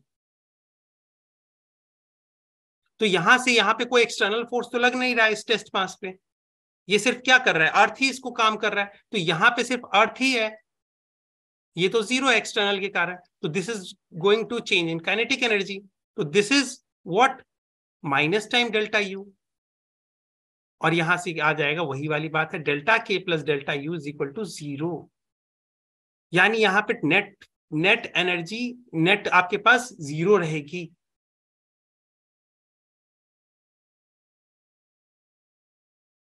ठीक है, कोई चेंज नहीं होगा एनर्जी में। तो ऐसे वेलोसिटी जस्ट वो क्या करे, यहां पे जैसे ही जाए वहां पे उसकी काइनेटिक एनर्जी बिल्कुल 0 हो जाएगी। अगर मान लेते कि इससे आपने ज्यादा स्पीड में, आपके पास यूसी आया क्रिटिकल वेलोसिटी, जहां पे आपने इससे जस्ट फेंका तो यहां से गई, खर्च होते गया, खर्च होते गया, जैसे जैसे ऊपर जा रही है पोटेंशियल में इंक्रीज कर रही है, काइनेटिक को खत्म कर रही है, क्योंकि इसके टोटल एनर्जी क्या रहना चाहिए, 0, मतलब टोटल एनर्जी जितने इनिशियली थे वही रहने चाहिए। चेंज इन टोटल एनर्जी नहीं हो सकता है, चेंज इन टोटल एनर्जी 0 है। तो यानी जो इनिशियली आपने जो दिया था एनर्जी वही इस पाथ पे पूरी टाइम पे बनी रहेगी। हाँ, यहाँ पे क्या हो रहा होगा, जो काइनेटिक को हो रहा होगा वो खत्म करके उसको पोटेंशियल में कन्वर्ट किया जा रहा है। तो रास्ते में पूरा ये काम किया जा रहा है, और इसके बाद यहां तक इन्फिनिटी तक पहुंच जाता है, वहां तक पूरा उसकी काइनेटिक एनर्जी खत्म हो जाती है। अगर आपने इससे ज्यादा की स्पीड दे दी, मान लेते हैं कि आपने बोला है सर कि 10 है ना, तो मैं 11 किलोमीटर पर सेकेंड की स्पीड दे देता हूं। अब क्या होगा, तो इसका अर्थ है कि सर ये जब यहां पे पॉइंट पे पहुंचेगा ना, तो कुछ काइनेटिक एनर्जी और बच जाएगी, रह जाएगी वहां पे। तो इसका अर्थ है कि वो तो भैया यहाँ पे इन्फिनाइट पे पहुंच गया, और सब कुछ साथ में काइनेटिक एनर्जी कंटेन किए हुए, साथ में कुछ काइनेटिक एनर्जी कंटेन किए हुए, अभी भी 0 नहीं हुआ है वो। तो उसका अर्थ है कि वो आराम से आगे चलता जाएगा, कोई दिक्कत की बात नहीं उसको। लेकिन मुझे ऐसा वेलोसिटी चाहिए अभी जिसको यूसी में बोल रहा हूं, वो जहां पे यहां पे जस्ट पहुंचा ही हो, और इसके पास काइनेटिक एनर्जी नहीं रहेगी, उसके पास जस्ट पहुंच गया और बस अब वहां पे जाके रुक जाएगा, कहेगा कि मैं इस फील्ड के आउट ऑफ फील्ड में आ गया, बस खड़ा हो गया वहां पे। और अगर ज्यादा उससे दे देंगे तो खड़ा वहां पहुंचेगा और कहेगा कि मेरे अंदर और एनर्जी है भैया। अब तो तुम्हारा पोटेंशियल एनर्जी, क्योंकि तुम्हारा फील्ड खत्म, तो फील्ड खत्म तो तुम्हारा पोटेंशियल एनर्जी वाला रहेगा नहीं। तो मैं अब सीधे काइनेटिक एनर्जी कांस्टेंट वेलोसिटी से, कांस्टेंट स्पीड से जाता रहूंगा, फील्ड के आउट में जाता रहूंगा। समझ गया ये बात? तो स्केप वेलोसिटी जिसको कहते हैं, this is the minimum velocity required by the body to be projected with, to overcome the gravitational pull of the earth. This is the minimum velocity required by the body to be projected with, ये speed, this is projected with this speed, this is the minimum energy, sorry, minimum velocity, so that it can overcome the gravitational pull of this अर्थ। अगर मान लेते हैं 11 जो हमारे पास value, sorry यहाँ पे हमने जो किया था इसको देखते हैं, इस पे यहाँ पे बात देखते हैं। यहाँ 10 हमने बोला था क्रिटिकल आपके पास आया ये वेलोसिटी, यानी इसके वेलोसिटी आपके पास 10 आया। इस प्लैनेट से आपको ये ऑब्जेक्ट हमेशा के लिए इस प्लैनेट के फील्ड से हटा देना है, तो इसको इतनी स्पीड दे दीजिए आप। अगर मान लेते हैं इससे कम होता, तो इससे मैंने अगर अब भेज देता 9 किलोमीटर पर सेकेंड से, तो क्या होती, ये जस्ट यहाँ पे जाती, इससे पहले ही कहीं रुक जाती, इन्फिनाइट से पहुंचने से पहले ही कहीं रुक जाती, वहां पे ही इसका काइनेटिक एनर्जी 0 हो जाता, फिर ये फ्री फॉल होते हुए वापस पीछे नीचे आ जाती और टकराती उसी स्पीड से जिस स्पीड से आपने फेंका था। ये ऊपर की ओर फेंका था, आते वक्त उसी स्पीड से नीचे की ओर टकराती। अगर आपने एकदम सफिशिएंट स्पीड दिया है तो ये इंफिनिटी की ओर पहुंच जाएगी, अगर उससे ज्यादा दिया है तो इंफिनिटी पे पहुंचेगी, साथ में उसके अंदर काइनेटिक एनर्जी भी रह जाएगा। तो समझ गए कि एस्केप वेलोसिटी का गेन क्या चल रहा है? ये बात समझ में आया? Yes sir. ठीक है, तो ये होती है। अब इसको निकाले कैसे, तो वही एनर्जी कंजर्वेशन, सिंपल सी बात है। इसको यू स्पीड से फेंका है आपने, देखिए यहाँ पे चला गया, जहां तक एच तक गया था, अब देखिए वापस आ गया। क्यों? क्योंकि आपने जो यू स्पीड दी थी तो वो तो सफिशिएंट थी नहीं। फिर उसके बाद आपने फिर से दूसरी स्पीड दी, फिर यू दी, फिर उसके बाद ये बोला कि देखो ये प्लैनेट जाते जा रहा है, जाते जा रहा है, जाते जा रहा है, और यहाँ क्या किया, एच पहुंचते गया, पहुंचते गया, पहुंचते गया, और एक टाइम होगा कि फिर से हो सकता है वापस आ जाए। वो सफिशिएंट यूसी के बराबर ना हो तो क्या होगा, वो इसके बराबर नहीं होगा तो फिर गिर जाएगा। एक स्पीड ऐसी होगी जहां से ये कभी भी वापस नहीं आएगा आपके पास। तो ये जो जितना भी केस है, हम क्या बोल रहे हैं, इनिशियल जो होता है टोटल एनर्जी और फाइनल टोटल एनर्जी, ये क्या होंगे, दोनों बराबर होंगे। ये हर पाथ पे यही चलेगा, ये हर पाथ पे चलेगा, ये पाथ के हर पॉइंट पे जहां पे भी एग्जिस्ट होंगे ये चीज चलती रहेगी। इस समय की जो एनर्जी होगी टोटल एनर्जी, और इस समय की जो एनर्जी होगी वो कंजर्व रहेगी। फिर यहाँ पे जो एनर्जी निकालूंगा ये भी ई होगी, टोटल एनर्जी। इस पे निकालूंगा तो भी ये ई होगी, इस पे निकालूंगा तो भी ये ई होगी। तो मैं इन्फिनाइट पे निकाल लेता हूं, यहाँ पे भी ई होनी चाहिए इन्फिनाइट पे, क्योंकि आपके पास देख लेंगे कि कुछ नहीं है। ये देखिए अब एच इन्फिनाइट तक चली गई, अब बॉल वापस नहीं आएगी। अब यहां से क्या होगा, इसके लिए आपको क्या करना पड़ेगा, जो टोटल एनर्जी यानी यहां पे से आप जो एनर्जी दे रहे हो, ये एनर्जी जो होनी चाहिए इस पार्टिकल की, that is equal to this one. आपने इस टाइम पे यू वेलोसिटी दे, यू स्पीड दी है, तो इसके कारण हाफ एम यू स्क्वायर इसकी काइनेटिक एनर्जी होगी, प्लस क्योंकि यहां से सरफेस से आप लॉन्च कर रहे हो तो यहाँ पे इसके अंदर पोटेंशियल एनर्जी है इस पार्टिकल के अंदर, that is minus G M M by R, capital R. अब ये क्या होना चाहिए, ये पॉजिटिव होना चाहिए। अभी आपको मैंने क्या बोला था, बाइंडिंग एनर्जी से याद दिलाई थी, बाइंडिंग एनर्जी, ये टोटल एनर्जी क्या होती है, टोटल एनर्जी आपके पास एक प्रकार से जब निगेटिव आती है तो ये सिस्टम बाउंडेड सिस्टम है। जब टोटल एनर्जी पॉजिटिव होगी सिस्टम की, ये सिस्टम बाउंडेड सिस्टम नहीं रहेगा। इसके ये जो स्टार और इसके जो टेस्ट मास है वो अपने आप चले जाएंगे दूर। तो इस जो आपको क्या कहना है कि बाउंडेड एनर्जी, यानी यहां पे से आप यहां पे जो आप एनर्जी बना रहे हो उसके पास, ये एनर्जी पॉजिटिव होनी चाहिए, तभी ये आउट ऑफ फील्ड चला जाएगा। ठीक है, तो ये जब ग्रेटर देन जीरो आता है तो इसको सॉल्व करेंगे, देखेंगे इसको सॉल्व करके इसको सिंप्लीफाई करेंगे। तो सिंप्लीफाई करते हैं तो देखो हाफ एम, एम से एम एक एक एम का कॉमन ले लो, फिर उसके बाद सिंप्लीफाई होगा यू स्क्वायर और ये चीजें आएंगी, या ऐसा करो इधर भेज दो, G M M by capital R should be greater than equal to, और हाफ एम यू स्क्वायर, इससे एम एम कैंसिल,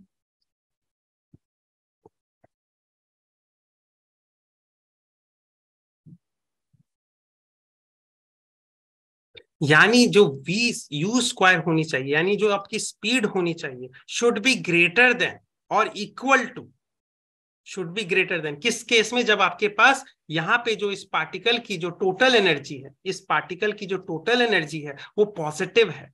बस मुझे उसको पॉजिटिव बनाना है, जिस दिन वो पॉजिटिव बन गई वो अपने आप ऑटोमेटिकली फील्ड के बाहर चली जाएगी। तो this is greater than zero और this is u square should be greater than और इक्वल टू, इसके वैल्यू क्या, यानी मिनिमम वैल्यू क्या हो जाएगा आपके पास, मिनिमम वैल्यू हो जाएगा दिस इज इक्वल टू, ज्यादा तो हो सकता है लेकिन कम से कम ग्रेटर देन और इक्वल टू। तो so I take a minimum case, that is v c whole square is equal to 2gm by capital R, और इसको ऐसे सिंप्लीफाई करेंगे तो ये आ जाएगा। ये क्या है, स्केप वेलोसिटी। यहां पे मैं p लिखूंगा और यहां पे p लिखूंगा। क्यों p लिखूंगा और p लिखूंगा, क्योंकि ये मास ऑफ द प्लेनेट है और ये रेडियस ऑफ द प्लेनेट है।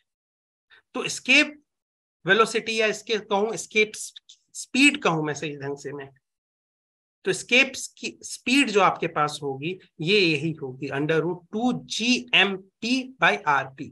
और याद कीजिए अभी मैं आपको बोला था ऑर्बिटल वेलोसिटी के बारे में भी, तो वो आती है √gm/r। ये r होता है, ये रेडियस ऑफ द ऑर्बिट होता है। तो अगर मैं बोलूं कि कोई बहुत planet close to the earth surface है तो ये इसके लिए स्मॉल आर कैपिटल आर के बदल जाता है। तो कभी कभी ये रिलेशंस भी दिखाए जाते हैं कि एक ऐसा सैटेलाइट, एक दो क्वेश्चंस मैं आपको दिखाऊंगा इसमें।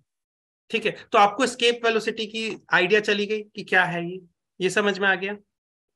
और हमेशा याद रखिएगा प्रोजेक्टेड जब होता है आपके अंदर ये क्वेश्चन भी उठ सकते हैं, बच्चे कुछ क्यूरियस होंगे, सर आपने बोला कि ये इस स्पीड से भेजना है, आपने एनर्जी क्या बोल दी, पॉजिटिव बनानी है, अगर आप इस चीज को सर ऐसे प्रोजेक्ट करो तो, या ऐसे प्रोजेक्ट करो तो,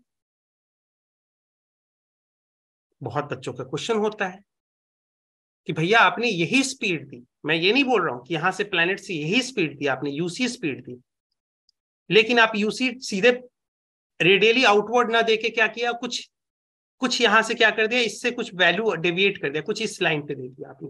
आपने बोला कि मैं स्पीड, इसको वेलोसिटी जो दे रहा हूं अभी, वो इस डायरेक्शन में और इस स्पीड के साथ दे रहा हूं। तो ये वाले क्वेश्चन सॉल्व होंगे, और यहाँ पे हम देखेंगे कि यहाँ से ये कॉन्सेप्ट हेल्प करता है कि टोटल एनर्जी उस यहाँ पे इस पॉइंट पे अगर ग्रेटर देन 0 है, वो जाएगी सिस्टम को छोड़ के।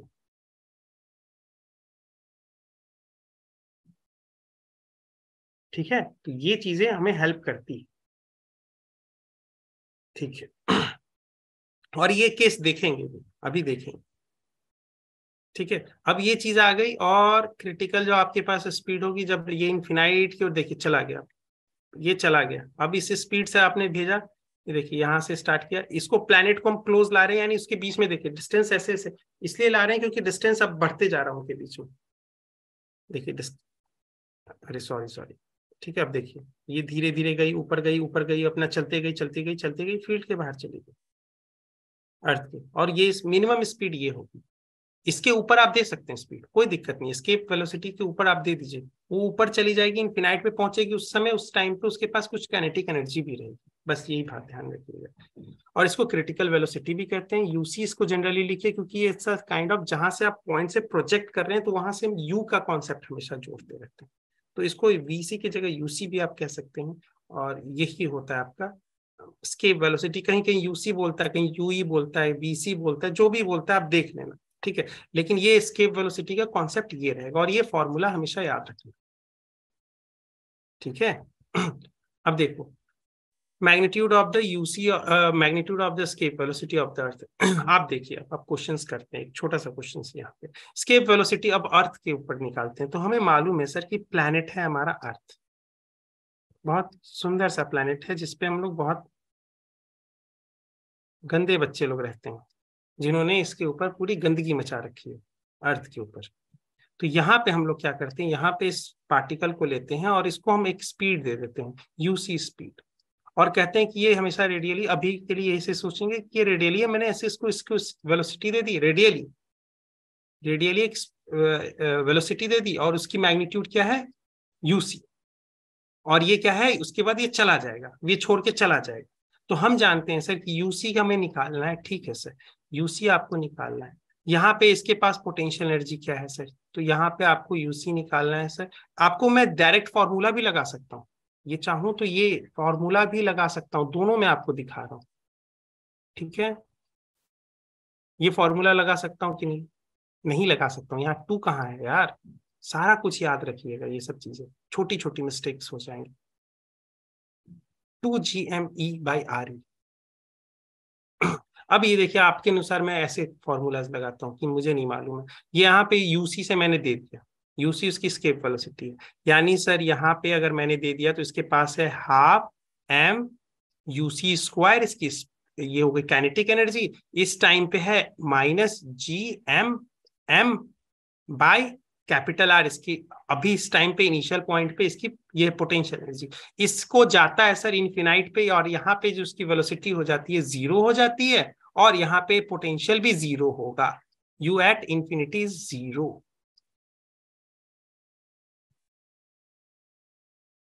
ठीक है, तो this is equal to 0, going to be 0।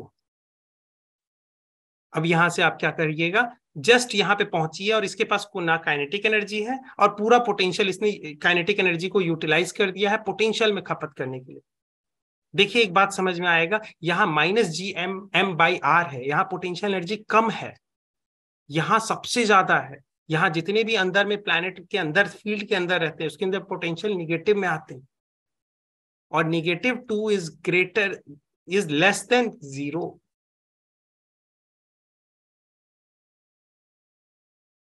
तो यहाँ पे जाके उसने पूरा क्या किया, अपने काइनेटिक को कन्वर्ट कर दिया पोटेंशियल में, और जाके वैल्यू हो गई पोटेंशियल की यहाँ पे 0।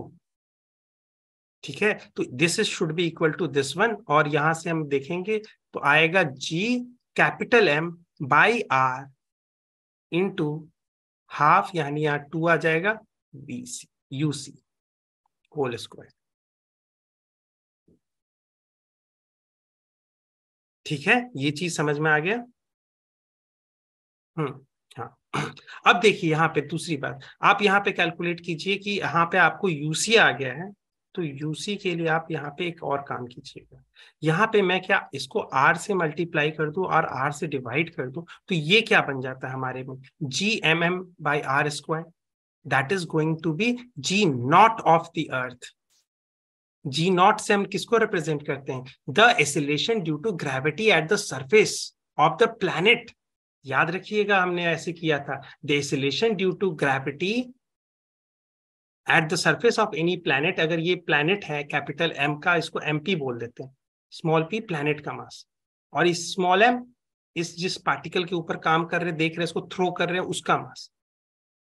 तो यहां पे मैं बोल रहा हूं कि कैपिटल एम है और यहां पे स्मॉल एम है, तो यहां पे याद कीजिए कि इस पॉइंट पे एकदम सरफेस पे, यहाँ पे एसिलेशन ड्यू टू ग्रेविटी कैसे निकालते थे, आप फॉर्मूला ही यूज कर लीजिए, acceleration due to gravity at any point H, किसी भी पॉइंट एच पे आप निकालते थे, that is equal to ji naught by 1 plus H by R का होल स्क्वायर। और यहाँ पे देखिए h क्योंकि 0 हो जाएगा, क्योंकि क्या है कि यहाँ पे सरफेस पे मैं निकाल रहा हूं, तो सरफेस यानी सरफेस से कोई हाइट है ही नहीं, तो h तो 0, तो this is going to be 0, और 1 plus 0 that is 1, whole square is 1, तो this is going to be G naught. ठीक है, तो यहां पे आपने G naught of the earth लिख दिया इनटू, अब ये रेडियस ऑफ द अर्थ आ जाएगा। ये क्या आ गया आपके पास, ये कन्वर्जन देख रहे हैं ना, ये मैथमेटिक्स होता है जो कि ग्रेविटेशन में सबसे ज्यादा यूज होता है। आपको क्या बेनिफिट होगा भैया, आपको जी का वैल्यू नहीं रखना पड़ेगा, जी कितना गंदा वैल्यू है, कैपिटल एम चलो 6 इंटू 10 टू द पावर 24 रख दोगे, इसका कोई इश्यू नहीं आता, लेकिन कैपिटल जी देखो, फिर उसको आर से डिवाइड करो, इतने सारे कैलकुलेशंस को आपने पहले ही सिंप्लीफाई करके इसको जी नॉट बना रखा है, और जी नॉट ऑफ द अर्थ क्या है, ये है 10 के बराबर, ऐसा यूनिट में मीटर पर सेकेंड स्क्वायर। ठीक है, तो अब ये कैलकुलेशन हो जाएगा 2 इंटू 10, और ये स्क्वायर है भैया, तो इसका अंडर रूट यहाँ पे आ जाएगा 2 into 10 into radius of the earth, तो that is 6400 kilometre into 10 to the power 3। अब देखिए, अब आपने कोई भी चीज नहीं बोला, आपने क्या बोला कि सर मैंने जी को भी ऐसा यूनिट में रखा है, आर को भी ऐसा यूनिट में रखा है, तो इसका भी आंसर क्या होगा, ऐसा यूनिट में आएगा, तो ये मीटर पर सेकेंड आएगा सर। अब इस गारंटी के साथ हम काम करते हैं सर, तो ये आ जाएगा अंडर रूट 2, और ये 10 इसको हो जाएगा 10 की पावर 3, 3 इधर आ जाएगा, इंटू 10 टू द पावर 3, 64 है और ये इंटू 2 है, तो 64 का आ जाएगा आपके पास 8 और 2 टू रूट 2, तो आपके पास आ जाएगा 8 root 2 into 10 to the power 3 metre per second. इसको किलोमीटर में कर दीजिए, 8 रूट 2 किलोमीटर पर सेकेंड। ठीक है, देखिए कैलकुलेशंस, ये तो मैं आपको दिखा दे रहा हूं, ये तो मैं आपको दिखा दे रहा हूं, ऐसे मत देख लीजिएगा, ये मत बोल दीजिएगा कि सर कैलकुलेटर यूज कर रहे हैं, सर कैलकुलेटर यूज करते हैं, देखो हम नहीं यूज कर सकते हैं क्या, आप मत यूज कीजिएगा, ठीक है। तो हमारे पास क्या आया था, 8 इंटू रूट 2, दैट इज, अरे यार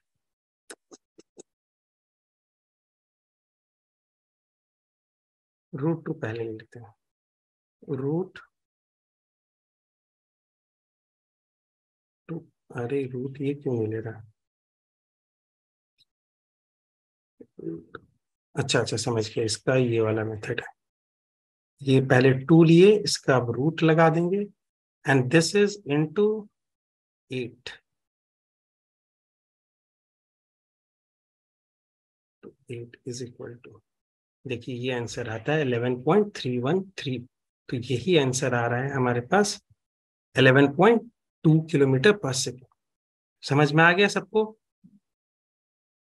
Yes, sir. तो ये चीज कैलकुलेशन समझ में आ गई आपको, क्या कर रहे हैं हम लोग, तो ये आंसर आ जाता है। ये वाला क्वेश्चन आप लगाइएगा, बहुत अच्छा क्वेश्चन है।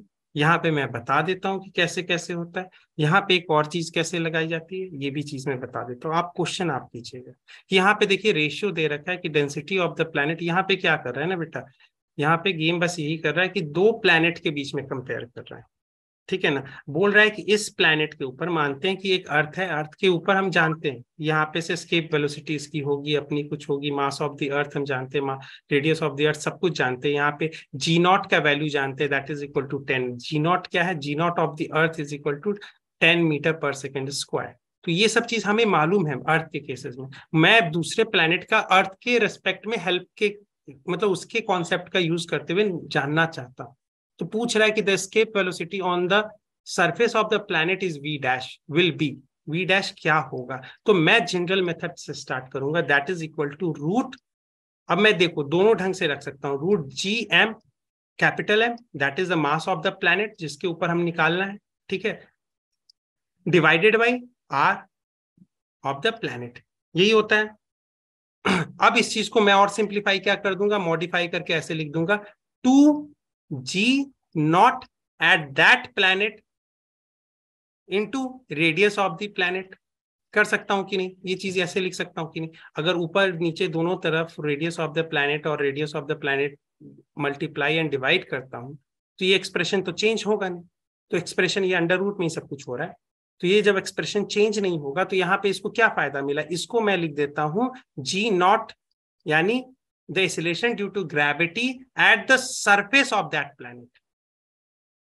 अब यहां देखिए जी नॉट का यहां पे एक दे रखा है, g naught of the planet is equal to यहाँ पे the acceleration of the gravity, gravitational acceleration and acceleration due to gravity on the surface of the planet is this one. तो ये दे रखा है इसके टर्म्स में √6 जो कि जी नॉट ऑफ द अर्थ आपके पास है जी, इसको जी से आप रिप्रेजेंट कर रहे हैं यहाँ पे, इंटू बाई 11। ये चीज आपको मालूम चल गया, ये निकालना है बस। अब ये निकालने के लिए आपके पास क्या है, देखिए the average density of the planet is rho 2/3 times रोहो ऑफ अर्थ, ये दे रखा है। अब ये वाला जो चीज दे रखा है यहां से आप कैसे निकालोगे, रोहो ऑफ द प्लैनेट कैसे निकालो, ये कैलकुलेट करोगे। तो यहां पे फिर आप क्या रखोगे कि यहां रखोगे mass of the planet divided by 4/3 pi R cube, R of this planet cube, this is equal to 2/3 times mass of the earth divided by 4/3 pi R E cube, यही होगा। अब यहां से हम मॉडिफाई क्या कर सकते हैं ये देखिएगा, इसको कैंसिल कर देंगे, ठीक है, 2/3 को रहने देंगे। यहां से अब आपके पास बोलोगे कि sir mass of the planet आपके पास मालूम है, आरपी मालूम है, हमें बस आरपी चाहिए सर। लेकिन दिक्कत क्या आ रहा है कि मास ऑफ द प्लैनेट बीच में आ जा रहा है। तो मुझे यहां से बस ये आंसर मिलने के लिए तैयार है, लेकिन ये एमपी इसमें बीच में दिक्कत कर रहा है। तो ये मास ऑफ द प्लैनेट को ऐसे रिड्यूस करने के लिए मैं क्या करूंगा, इस चीजों को देखिए, यही मैथ ग्रेविटेशन में सबसे ज्यादा फॉर्मूला, जी जी दोनों तरफ मल्टीप्लाई किया, इसको क्यूब को मैं ऐसे लिख दूंगा आरपी इंटू आरपी, इसको ऐसे लिखूंगा R E square into are E. अब ये देखिए ये वाला आपके पास क्या आ गया, ये क्या है और ये क्या है, ये है आपका जी नॉट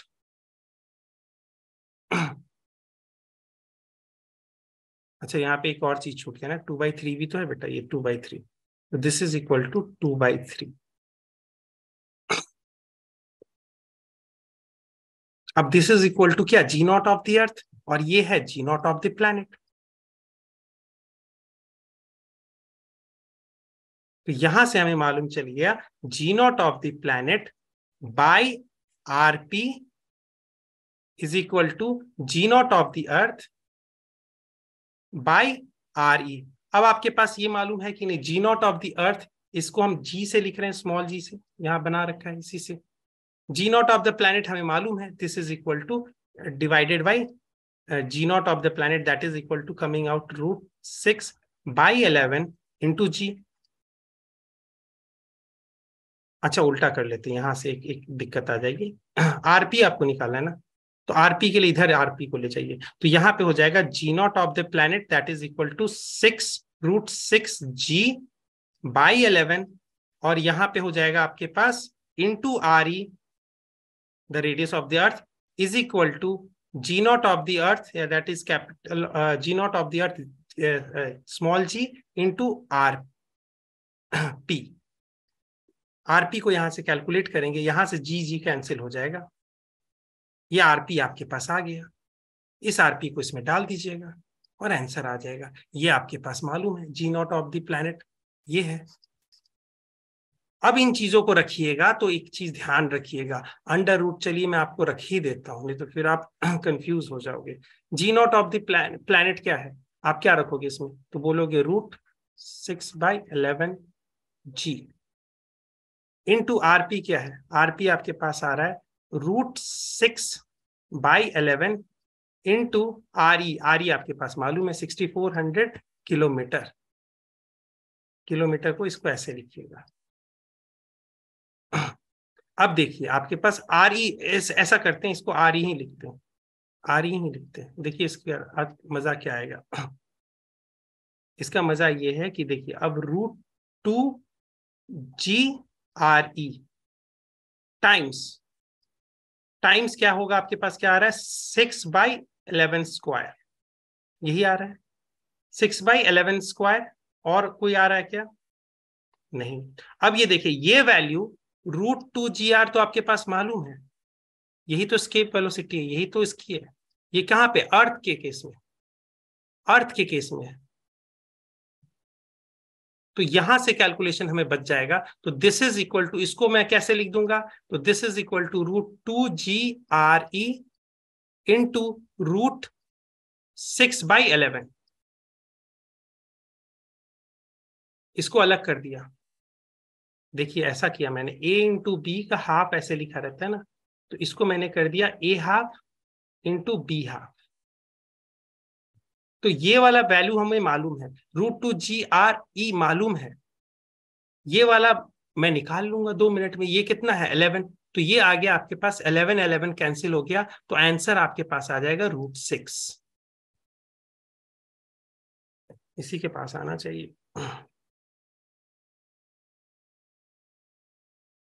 √6 कितना होता है देखिएगा, तो √6 आ जाएगा आपके पास 3 इंटू 2, 6 का आंसर 3, तो इसका तो √6 आंसर आ रहा है।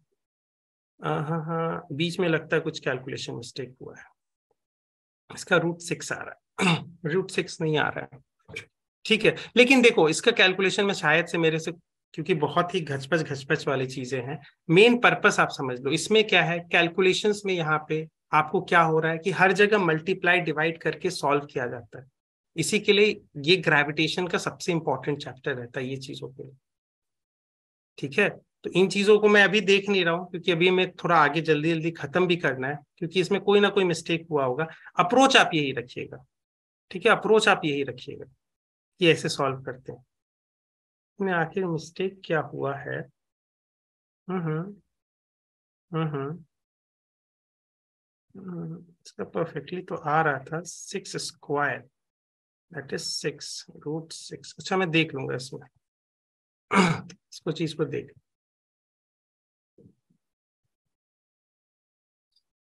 ये वाला सेम क्वेश्चन है आपको, an artificial satellite is moving in a circular orbit around the earth with the speed equal to the half of the magnitude of the escape velocity. देखिए यही मैंने बोला था कि ऑर्बिटल वेलोसिटी और एस्केप वेलोसिटी के साथ संबंध आता है। तो अगर कोई सैटेलाइट जिसकी ऑर्बिटल वेलोसिटी क्या होगी, this is equal to the half velocity of UC, तो determine the height of the satellite, यानी इससे आपके पास अगर आप वो फॉर्मूला लगाइएगा तो क्या होगा कि यहाँ पे जितने भी फॉर्मूला लगाएंगे इसमें आर आएगा, आर के टर्म्स में आंसर आएगा। लेकिन आपको क्या करना है, ये आर को कैसे इमेजिन करना है, हाइट से, तो ये आर क्या हो जाएगा, this R is going to be RE of the planet plus height, तो ये लास्ट में चीज करना भूलिएगा मत, ठीक है, ये सारे कैलकुलेशंस होते जाएंगे। ये वाला भी क्वेश्चंस आपको देख लीजिएगा, ये सेम चीज सेम टाइप में उसी टाइप में क्वेश्चंस चलेंगे, सारे क्वेश्चंस आपको सर्कुलर ऑर्बिट पे आएंगे। और ये क्वेश्चंस मतलब पैटर्न इतना ही रहता है, बस ग्रेविटेशन में सबसे ज्यादा दिक्कत क्या रहता है, कैलकुलेशन सबसे हेक्टिक रखता है। हम जी नहीं डालना चाहते हैं, हम एम नहीं डालना चाहते हैं, हम आर नहीं डालना चाहते, हम कैंसिल कर करके आंसर निकालना चाहते हैं। तो इन ट्रिक्स को तभी कीजिएगा जब आप क्वेश्चंस करिएगा, और तभी आप बना पाइएगा। यहाँ पे बहुत मैनिपुलेशन चलता है, कभी जी इधर इधर मल्टीप्लाई कर दिया, कभी आर ई इधर कर दिया। ठीक है, तो ये चीज आप कर लेना। इसका मैं आज सबको पेपर ये भेज दूंगा और ये सारे क्वेश्चंस आप कर लोगे। ठीक है, अब देखिए यहाँ पे से आपके एक क्वेश्चन उठता है कि अगर हम यहाँ पे ले जाके सैटेलाइट को लॉन्च करते हैं, तो अगर हम वी नॉट स्पीड से देंगे तो क्या करेगा यहाँ पे। अगर हम प्रोजेक्ट कर रहे हैं इस हाइट से और इस डायरेक्शन में, इसके परपेंडिकुलर, ऑलवेज परपेंडिकुलर ही हम लॉन्च करेंगे इसको। तो यहां अगर वी नॉट से करेंगे तो ये क्या होगा, सर्कुलर पाथ में चलता जाएगा। अगर हम वी नॉट से नहीं करेंगे, वी नॉट से कम में करते हैं तो क्या होगा। मैंने बोला ना कि इस पाथ, इस ऑर्बिट पे अगर कोई सैटेलाइट है, इसका अर्थ है कि उसके अंदर ये भी स्पीड है। अगर कम होगा तो देखते हैं, सैटेलाइट को हमने लॉन्च किया है at H distance, H height from the surface of the earth, और वेलोसिटी वी दी है अलोंग ए बी। तो अब यहाँ के केस में देखेंगे कि वी नॉट जो आएगी वो सिंपल से हमारे पास फॉर्मूला था, V naught is equal to under root G M by R था। अब ये आर क्या कन्वर्ट हो गया, कैपिटल एच प्लस आर में। ठीक है, तो अब ये हाइट के टर्म्स में मुझे आंसर मालूम चल रहा है कि इस हाइट पे इसकी वेलोसिटी ये होनी चाहिए। अगर इससे कम हुई तो, और इसके वेलोसिटी अगर मान लेते कि आप सरफेस ऑफ द अर्थ से ना छोड़ के आप कहीं और से छोड़ते हैं, कहीं और से छोड़ते हैं, तो आपका कॉन्सेप्ट क्या होना चाहिए, इस टाइम पे जो एनर्जी है वो पॉजिटिव होनी चाहिए, टोटल एनर्जी।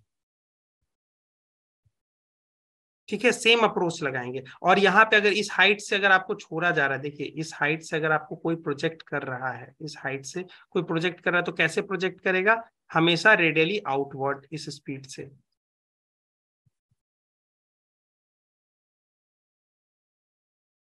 ठीक है, तो वही वाली बात हो जाती है, स्केप वेलोसिटी यहाँ पे क्या होती है, यहाँ पे हो जाएगी आर प्लस एच के टर्म्स में आ जाएगी। और ये हमेशा रिलेशन फॉलो होते रहेगा, इस चीज को याद रखिएगा, ये वाला हमेशा आते रहेगा। ठीक है, तो अब हम जरूरी नहीं है कि हर चीज को लॉन्च करेंगे या फेंकेंगे सरफेस से ही, कुछ सर्टेन हाइट से भी फेंक सकते हैं। अब आपने बोला कि सर हमने यहाँ से, आप मान लेते हैं कि इस यहाँ से आपने रखा, आप बोलोगे कि sir escape velocity at the surface of the earth is 11.2 kilometre पर सेकेंड, यहाँ कुछ और होती है। ठीक है, केस वन अगर मान लेते कि आपने स्पीड यहाँ पे दी ही नहीं, यहाँ पे ले जाके छोड़ दिया, तो क्या होगा, सीधे ड्रॉप हो जाएगा और टकरा जाएगा, राइट, सीधे गिर जाएगा। अगर मान लेते कि path will be straight line from AO, from the observer to the earth, ये इस डायरेक्शन में गिर जाएगा। अब मान लेते हैं सेकेंड केस कि आपने इसकी स्पीड, स्पीड ऑर्बिटल वेलोसिटी और जीरो के बीच में दी, कुछ ऐसी वेलोसिटी दी कि ऑर्बिटल वेलोसिटी नहीं दी और जीरो भी नहीं है, जस्ट छोड़ा भी नहीं, कुछ वेलोसिटी के साथ दे दिए। तो ये क्या होता है उस समय, ये देखिए ऐसे टकरा के गिर जाएगा।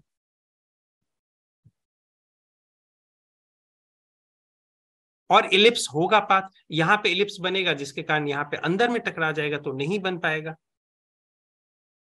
ठीक है, तो ये क्रैश हो जाएगा। अगर आपने क्या कर दिया, वेलोसिटी वी नॉट के बराबर दे दी, यहाँ पे लॉन्च किया सैटेलाइट को, तो क्या होगा, तो ये चीज सर्कुलर पाथ पे देखिए घूमना स्टार्ट कर देगी। ये बात सबको समझ में आया, और ये फॉलो तो होते रहेगा। अगर आपने इसकी स्पीड आपने वी नॉट से ज्यादा दे दी, वी नॉट से, लेकिन एस्केप वेलोसिटी से कम दी, वी नॉट से ज्यादा एस्केप वेलोसिटी से कम, ये देखिए पीछे वाला रिलेशन आपको जो मैंने दिखाया था,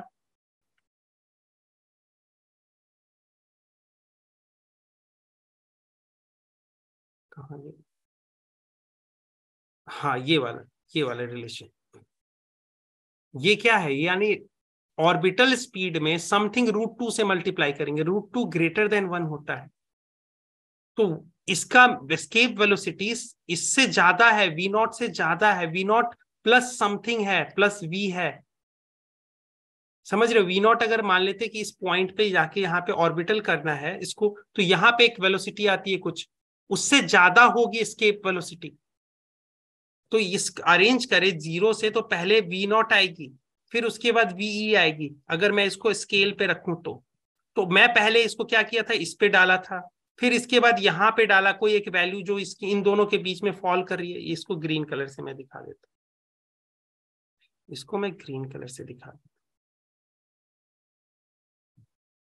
तो अभी मैंने पहले में क्या किया था, पहले में लॉन्च किया था यहाँ पे से, यानी ये स्पीड देके, फिर बाद में कुछ ऐसा स्पीड दिया, ये वाला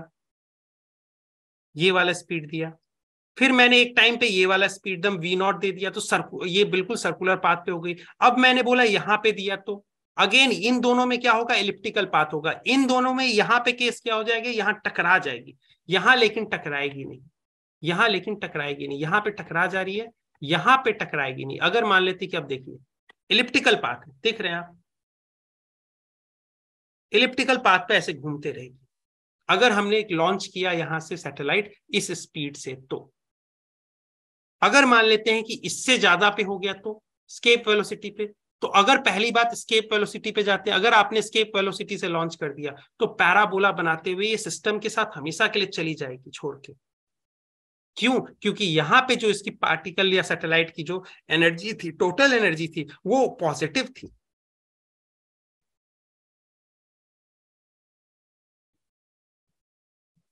ठीक है, और अगर मान लेते हैं इससे ज्यादा दे दिया आपने, तो भी स्केप करेगी, लेकिन हाइपरबोला बनाते हुए। ठीक है, ये बात समझ में आ गई। इसको न्यूटन्स कैनन एक्सपेरिमेंट भी करते हैं। देखो कि कैनन का एक ऐसा स्पीड जहां पे देखो कोशिश हो रहा है, ये देखा, एक कैनन पहले फेंकता है तो कैनन पहले गिर जाता है। अर्थ से आपने किसी को कैसे फेंकना है, आप चाहो तो आप सरफेस से भी लॉन्च कर सकते हो कोई चीज। ये हाइट यहाँ पे अप्रोक्सीमेटली इक्वल टू 0 होगी, तो यहां से अगर आप कोई चीज को लॉन्च करना चाहते हो तो आप कुछ स्पीड दोगे, जब तक ले वो v0 के बराबर नहीं होगी ये सर्कुलर पाथ पे आएगा नहीं। v0 से ज्यादा होगी तो ये ऐसा चलेगा, इलिप्टिकल पाथ बनेगा। इसके बाद ये ऐसा चलेगा, अगर आपने ve के पास दे दी तो ये ऐसा चला जाएगा, ve पे ऐसा जाएगा, पैराबोलिक पाथ। और अगर आपने ऐसा दे दिया तो ये ऐसा जाएगा, ये वाला पाथ। इससे ज्यादा ve से ज्यादा दे दिए तो यहां से ऐसा चला जाएगा, ये हाइपरबोला बना देगा, ऐसा मानो, इस टाइप की ट्रैजेक्टरी फॉलो करेगा। तो ये चीज आज के लिए था। आई थिंक ये वाला एक क्वेश्चन आप कर लीजिएगा। यहाँ पे देखिएगा रिलेटिव वेलोसिटी का कॉन्सेप्ट लग रहा है। रिलेटिव वेलोसिटी यानी अर्थ के रिस्पेक्ट में, सॉरी सैटेलाइट के रिस्पेक्ट में कोई चीज फेंका गया है, तो सैटेलाइट की रिलेटिव वेलोसिटी दी गई है आपको यहाँ पे। ठीक है, सैटेलाइट की रिलेटिव वेलोसिटी दी गई है, सॉरी वो पार्टिकल जिसको फेंका जा रहा है उसकी रिलेटिव वेलोसिटी दी गई है सैटेलाइट के रिस्पेक्ट में। तो ये क्वेश्चन कीजिएगा और ये अच्छा रहेगा। ठीक है, और इस चीज को मैं भेज दूंगा। ये चीज आज का क्लास हो, टाइम ज्यादा हो गया क्या? ठीक है, आपको समझ में आ गया सबको? ईशा बेटा, रिया बेटा, साहिल बेटा, सबको समझ में आ गया? Yes sir. सबको समझ में आ गया ना? ठीक है, ठीक है, ठीक है। मैं अब इसके बाद हम लोग नेक्स्ट क्लास में करते हैं, फिर आज के लिए इतना ही। ठीक है, चलो बेटा, बाय।